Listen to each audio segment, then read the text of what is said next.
Subscribe channel Truth.id dan aktifkan lonceng notifikasi untuk mendapatkan informasi seputar live streaming dan video khotbah terbaru. Posisi tombol subscribe berada di kanan atas channel kami dan jangan lupa nyalakan loncengnya.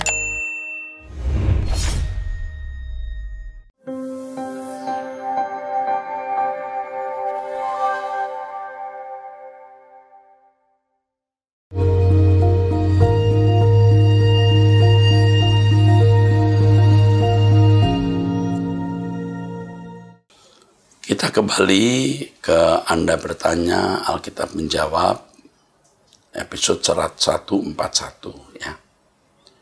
Dari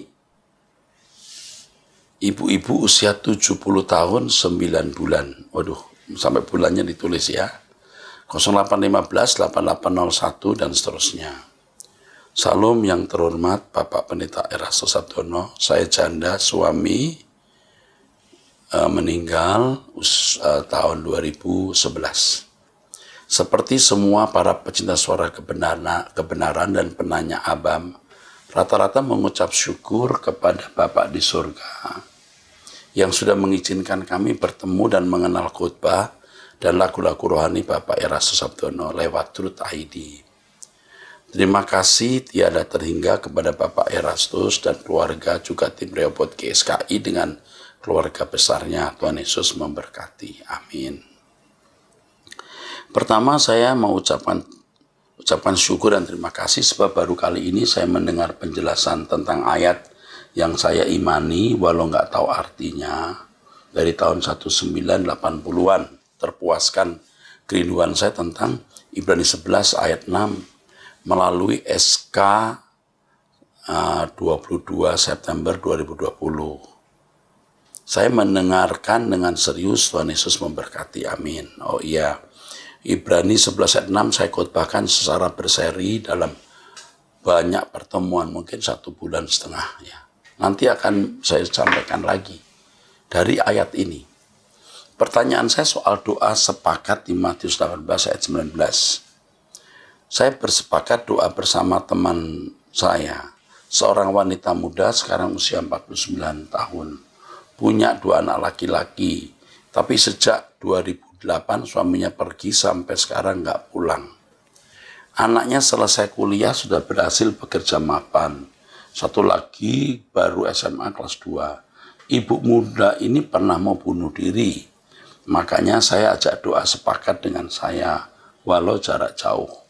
Masing-masing di rumah atau dimanapun kita berada. Agar dia merasa ada teman curhat dan tidak bunuh diri. Pertanyaan saya, apakah saya bersalah dan bagaimana cara saya menyudahinya kalau hal ini tidak perlu? Tentang pendampingan itu tetap harus dilakukan ya.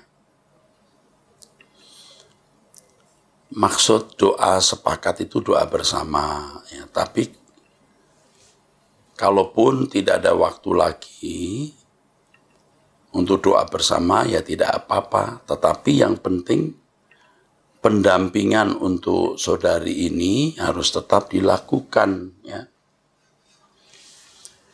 Dan lagi aku berkata kepadamu, jika 2 orang daripadamu di dunia ini sepakat meminta apapun juga, permintaan mereka itu akan dikabulkan oleh Bapakku yang di surga. Sebenarnya ayat ini ya berbicara dalam beberapa konteks ya. Konteks yang pertama adalah mengenai menegur saudara. Kalau orang ditegur tidak mau mengerti, cari saksi. Satu saksi tidak bisa dipercaya, saksi yang lain dikumpulkan. Ya. Ini konteksnya sebenarnya soal ini. Tetapi tidak keliru juga kalau ayat ini digunakan untuk dipakai bersama berdoa. Tetapi jangan dipikirkan, jangan saudara berpikir bahwa kalau doa lebih dari 2 orang pasti dikabulkan. Pengabulan doa tidak ditentukan oleh jumlah orang, tapi ditentukan oleh kehendak Allah. Apakah permintaan itu berkenan kepada Tuhan. Nah, kembali lagi soal doa ini. Sebenarnya konteksnya ini adalah mengenai saudara yang berbuat dosa, ditegur di bawah 4 mata, jika ia mendengarkan nasihatmu, engkau telah mendapatkannya kembali, atau bertobat. Jika ia tidak mendengarkan, bawalah 1-2 orang lagi, supaya atas keterangan 2 atau 3 orang saksi, perkara itu tidak disangsikan. Ya. Jika ia tidak mau mendengar, sampaikan itu kepada jemaat. Nah, lalu dikatakan ayat berikutnya, sesungguhnya apa yang kamu ikat di dunia ini akan terikat di surga, dan apa yang kamu lepaskan di dunia akan terlepas di surga. Artinya, apa yang kita lakukan dengan benar bersama-sama akan memiliki dampak di kekekalan. Makanya kalau sepakat berdoa dalam konteks untuk satu maksud, yaitu untuk kebaikan persekutuan bersama, untuk maksud, yaitu untuk kepentingan bersama, pasti Tuhan kabulkan. Nah, konteksnya sebenarnya soal ini. Bukan berarti kalau kita 5 orang minta sesuatu, kita yakin Tuhan pasti kabulkan. Masa Tuhan diatur oleh manusia? Makin banyak orang, makin Tuhan akan mengabulkan. Kayak demo saja. Bukan begitu, ya. Ini konteksnya soal kasus tersebut. Tapi tidak salah kalau ibu mengadakan doa bersama dengan ibu muda usia 49 yang mau bunuh diri ini. Harus ada pendampingan doa bersama, ya. Tapi jangan memaksakan bahwa suaminya harus pulang, suaminya harus bertobat. Ya, kita tidak bisa paksa orang bertobat. Tuhan pun juga tidak paksa. Doakan, setelah itu bagaimana nanti kita berserah kepada Tuhan apapun yang terjadi. Sekali lagi, jangan paksa suami harus pulang, mesti pulang. Kalaupun tidak menjadi masalah. Pertanyaan lain, karena satu dan lain hal sejak 2011 saya pakai earphone, headphone untuk mendengarkan lagu rohani khotbah pendeta. Saya tidak bisa bernyanyi, suara saya fales, cempreng, dan lain-lain. Apakah Allah Bapa di surga yang maha mendengar, berkenan mendengarkan saya kalau berdoa dan menyanyi tanpa keluarkan suara? Nyanyi itu namanya keluarkan suara, Bu.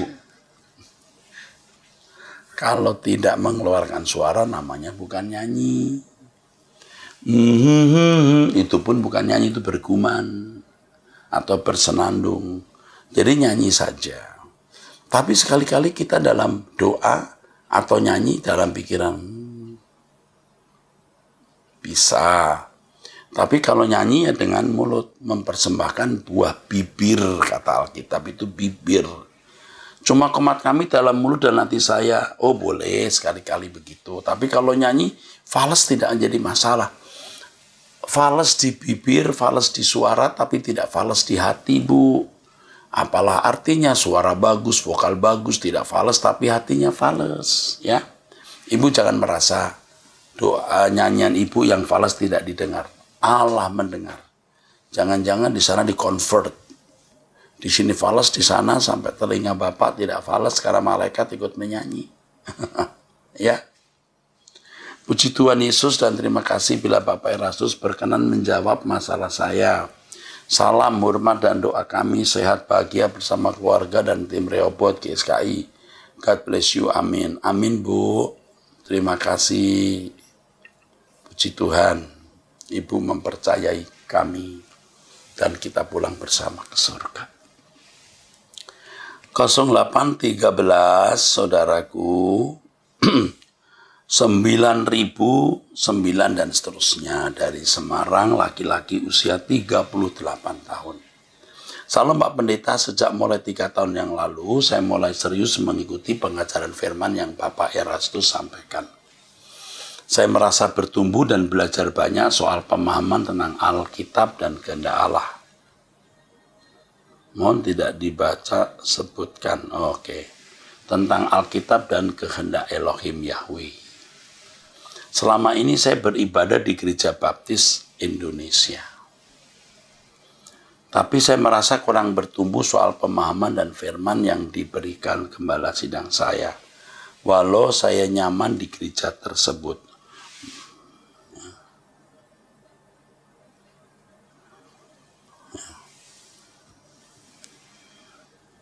Saya minta maaf, sudah saya baca nama gerejanya. Mohon tidak dibaca ya. Oke. Sehingga saya enggan beribadah di gereja tersebut. Karena saya merasa kosong setelah pulang dari gereja. Sekarang saya sudah tidak ke gereja tersebut. Hanya mengikuti ibadah online di channel YouTube GSKI, terutama sejak pandemi. Oke.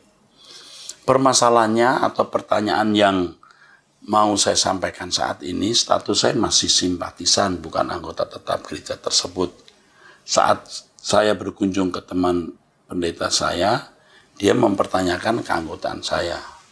Mau gabung tidak di gereja yang beliau gembalakan? Kalau menurut dia itu penting. Salah satunya dalam hal pelayanan kematian. Kalau saya gabung, kalau sampai ada keluarga saya yang meninggal, dia akan melayani, tapi kalau tidak gabung, Pak Pendeta ini tidak mau melayani, karena bukan anggota di gereja yang beliau pimpin. Ini saya nggak ngerti ya, kenapa ya pendeta ngancam orang kok begitu ya. Aduh, makanya kalau ada orang meninggal sampai tidak ada yang mengubur ya, hubungi saja saya kubur ya. Saya kirim orang untuk mengubur. Kok bisa loh orang Kristen itu ya. Tetangga kita beragama lain saja tidak pernah nanya, kamu pergi ke rumah ibadah mana gitu. Loh kita ke orang Kristen begitu. Jangan takut nggak ada yang ngubur. Kalau orang sudah meninggal juga sebenarnya tidak peduli mau dikubur pakai cara apa kok. Ya, jadi tidak usah takut. Saya harus gimana Pak? Mohon arahannya. Sebenarnya saya enggan bergabung karena saya merasa kurang bertumbuh Pak. Dan masih proses mencari gereja yang baru. Tapi terkendala karena pandemi sehingga masih ibadah secara online. Sekali lagi kepada semua saudara, jangan takut tidak ada yang mengubur. Pasti ada pendeta yang mau mengubur. Pasti ada. Seandainya tidak ada, ya udah dikubur pakai cara apa? Tidak menentukan keselamatan. Ya, jangan takut, selalu ada.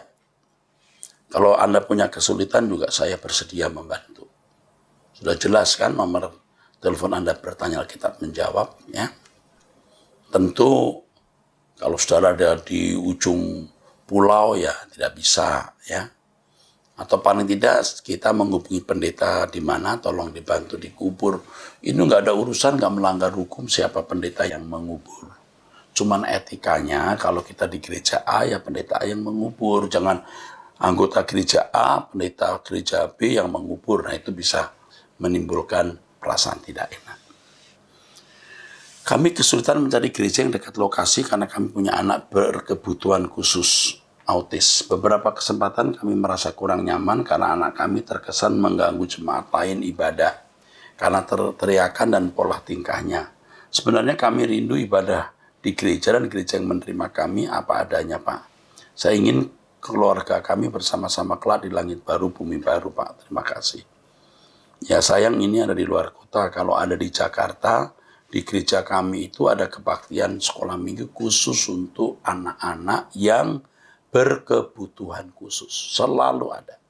Jadi sekolah minggu untuk anak-anak yang pada umumnya ada anak-anak yang berbicara dan yang berbahasa Inggris karena ada anak-anak yang kurang bisa berbahasa Indonesia, itu ada anak sekolah minggu yang khusus berbahasa Inggris, lalu ada anak-anak yang khusus berkebutuhan khusus.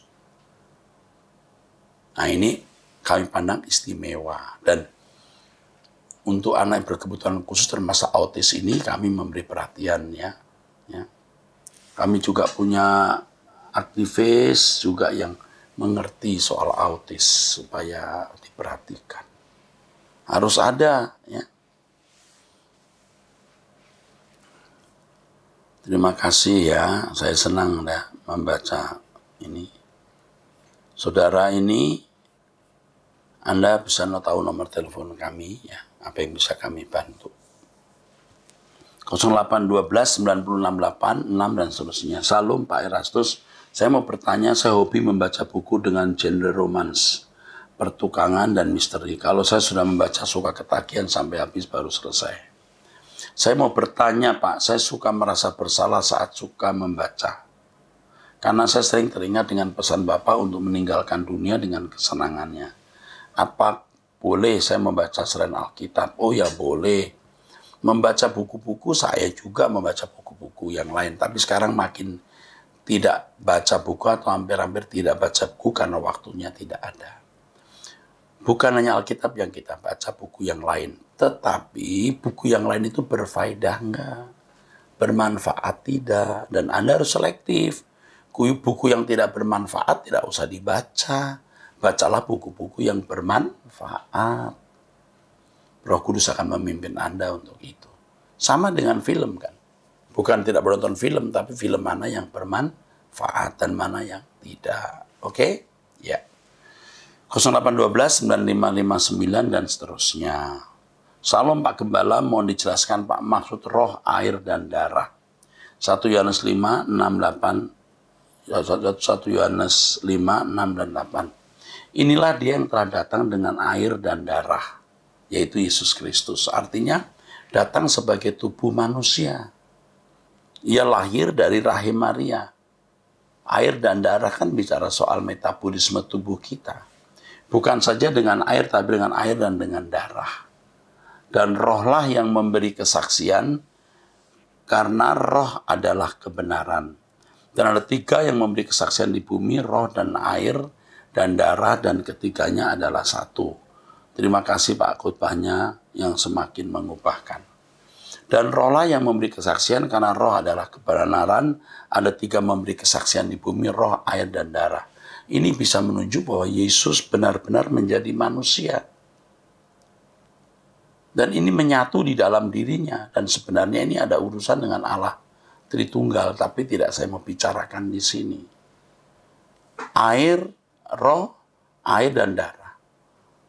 Air dan darah bicara physically, harfiah, physically. Tetapi juga memiliki roh, roh anak Allah.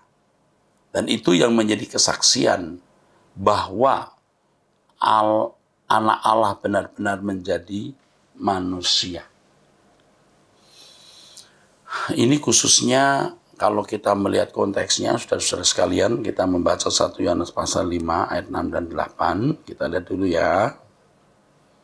1 Yohanes 5, 6 dan 8. Setiap kali kita membaca Alkitab harus lengkap. Setiap orang percaya bahwa Yesus adalah Kristus, lahir dari Allah, dan setiap orang yang mengasihi dia, melahirkan mengasihi juga, dia juga lahir daripadanya. Inilah tandanya bahwa kita mengasihi anak-anak Allah, yaitu apabila kita mengasihi Allah serta melakukan perintahnya. Ya, sebab inilah kasih kepada Allah, yaitu bahwa kita menuruti perintah-perintahnya. Perintah-perintahnya itu tidak berat. Sebab semua yang lahir dari Allah mengalahkan dunia, dan inilah kemenangan yang mengalahkan dunia, iman kita. Siapakah yang mengalahkan dunia selain daripada dia yang percaya bahwa Yesus adalah anak Allah? Ya, dia menjadi manusia. Ya, siapakah yang mengalahkan dunia selain daripada dia yang percaya bahwa Yesus adalah anak Allah? Bukan fantasi, bukan tubuh maya, benar-benar menjadi manusia. Inilah dia yang telah datang dengan air dan darah, yaitu Yesus Kristus. Bukan saja dengan air, tapi juga dengan air dan darah, dan rohlah yang memberi kesaksian, karena roh adalah kebenaran. Ya. Sebab ada 3 yang memberi kesaksian di dalam surga, Bapa, Firman, dan Roh Kudus, dan ketiganya adalah satu. Sebab ada 3 yang memberi kesaksian di dalam surga ini tadi. Dan ada pula yang memberi kesaksian di bumi, roh, air, dan darah. Roh dan air dan darah. Dan ketiganya adalah satu. Dan ini terkait dengan kehidupan melakukan kehendak Allah. Kalau saudara membaca terus, bahwa orang yang lahir dari Allah tidak berbuat dosa lagi. Sebagaimana Yesus sudah menjadi manusia, maksudnya anak Allah menjadi manusia yang tidak bersalah, yang tidak berdosa, yang tidak memiliki kegagalan, kita juga bisa hidup tanpa dosa. Nah, ini baru satu aspek. Aspek yang lain nanti akan saya jelaskan, karena tidak semua bisa saya jelaskan di kesempatan ini. Oke.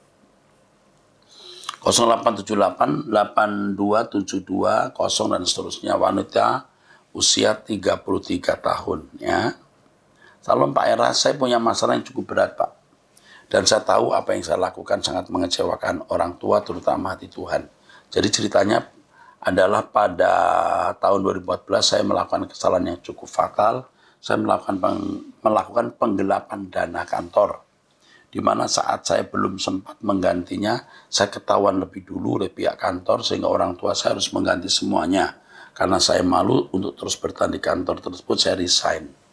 Namun sejak resign, saya sulit sekali mendapat gantinya, dan sehari saya diomelin terus sama ibu saya.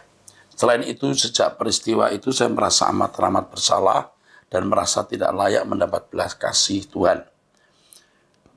Karena saya tidak bisa mengampuni diri saya sendiri, lelah dengan diomelin terus-menerus dan lebih yang mencari kerja, lelah mencari kerja, saya mengambil jalan pintas tahun 2017 dengan cara menikah dengan orang yang tidak seiman dan saya murtad, Pak. Saya melakukan ini sebagai bentuk pelarian diri karena saya merasa sangat tidak layak dan tidak dapat pengampunan Tuhan, Pak. Namun ternyata saya rasa hingga saat ini saya merasa sebagai pengkhianatan, Pak. Dan saya semakin merasa bersalah karena makin mengecewakan kedua orang tua saya. Aduh, ini tipe-tipe wanita ceroboh ini. Anda sangat ceroboh. Dan ini pelajaran untuk yang lain. Jangan sekali-kali menggunakan uang yang bukan hak kita, walaupun untuk sementara. Apalagi kalau saudara itu orang yang dipercaya memegang uang seperti kasir atau bendahara. Kadang-kadang orang bisa meminjam uang ke saya. Kita sebagai bendahara, nanti dipulangin. Tidak boleh, walaupun itu uang seperti nganggur. Tidak boleh. Ingat ini. Apalagi Anda pakai sendiri. Wah, tidak boleh. Saya sudah berapa kali bertemu kasus di mana uang yang dipercayakan kepadanya diputar untuk usaha. Jatuh rata-rata. Hancur. Kayaknya saya belum pernah tahu ya, ada orang yang menggunakan uang, diputarkan dulu baru nanti mau diganti. Tidak boleh. Itu sama dengan mencuri walaupun tidak bermaksud untuk mencuri. Itu tetap mencuri. Walaupun dipinjamkan orang tetap salah. Walaupun orang tua sendiri yang meminjamkan tetap salah. Uang sendirilah kalau mau dipinjamkan. Tidak boleh uang yang dipercayakan. Jangan sekali-kali sentuh uang yang dipercayakan kepadamu walaupun nganggur berpuluh tahun. Ingat, itu tetap salah. Wah, udah 10 tahun juga nggak kepake kok. Tetap tidak boleh. Ini orang tua juga tidak dewasa.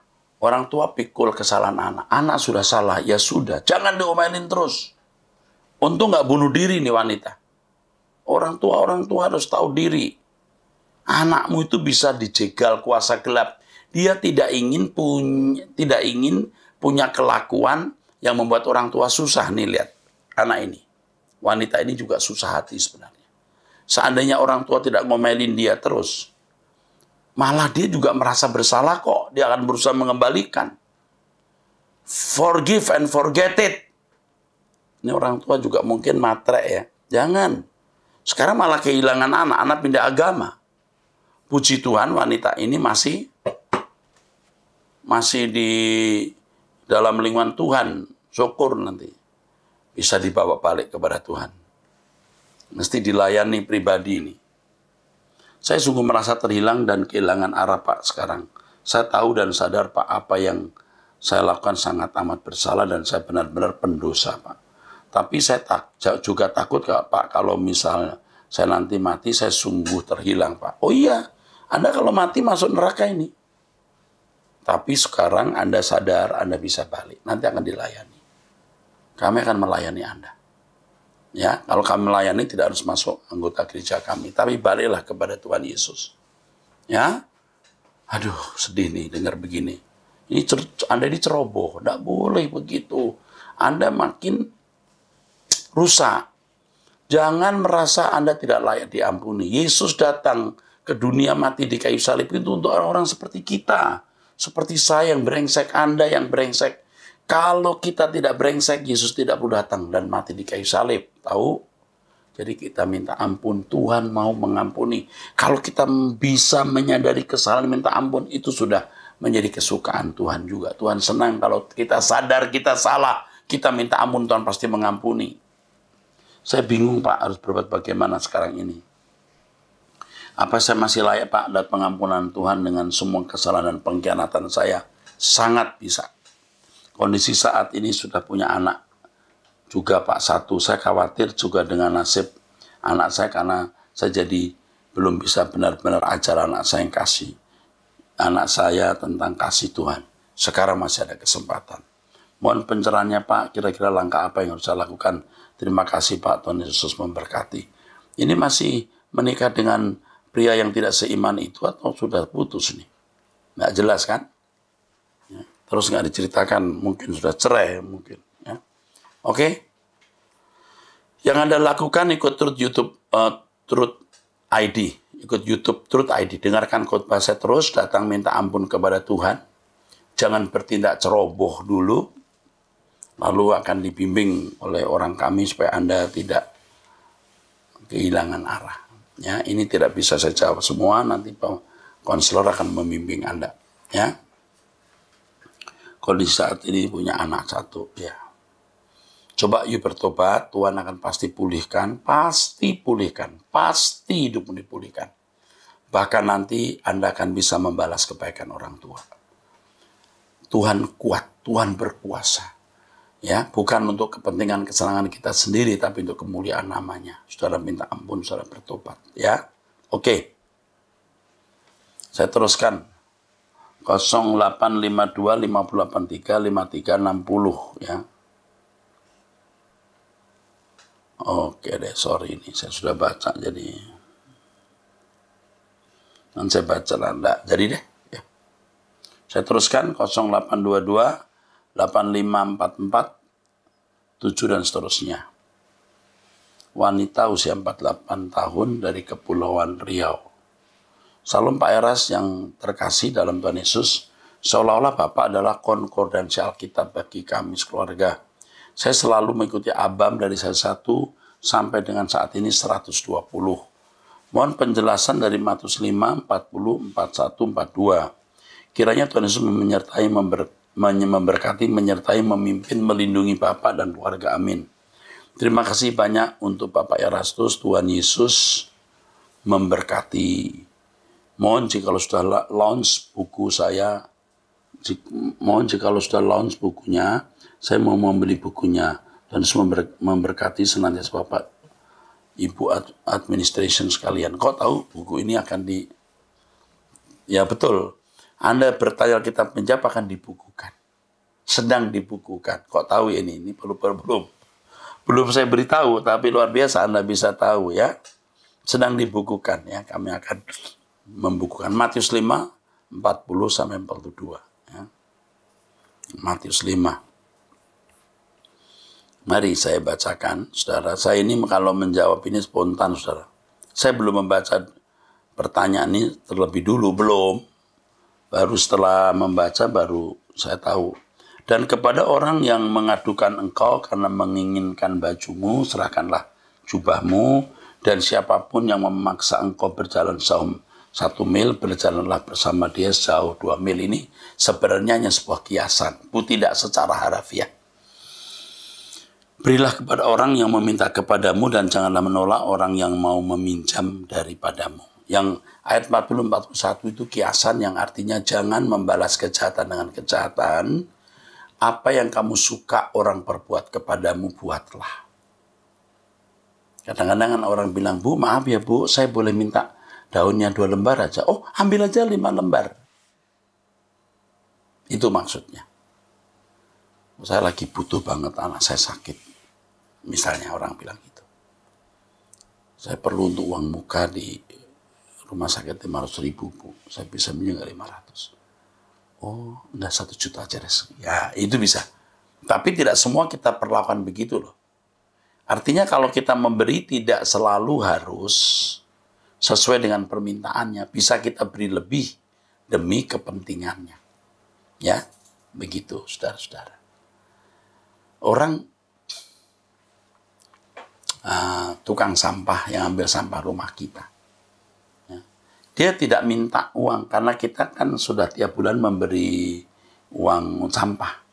Tapi itu pun tetap setiap kali datang dapat uang dari kita 25, 30, sampai 50 kadang-kadang.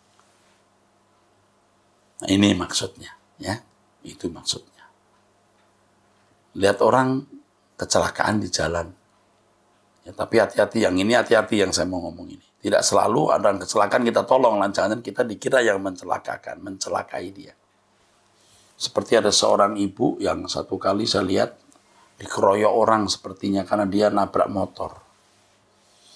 Mobilnya bagus, orang ketok-ketok. Saya lari, saya datang. Saya teriak, ada apa? Ada apa? Terus ibu dengan nada berwibawa, kan orang pikir saya aparat.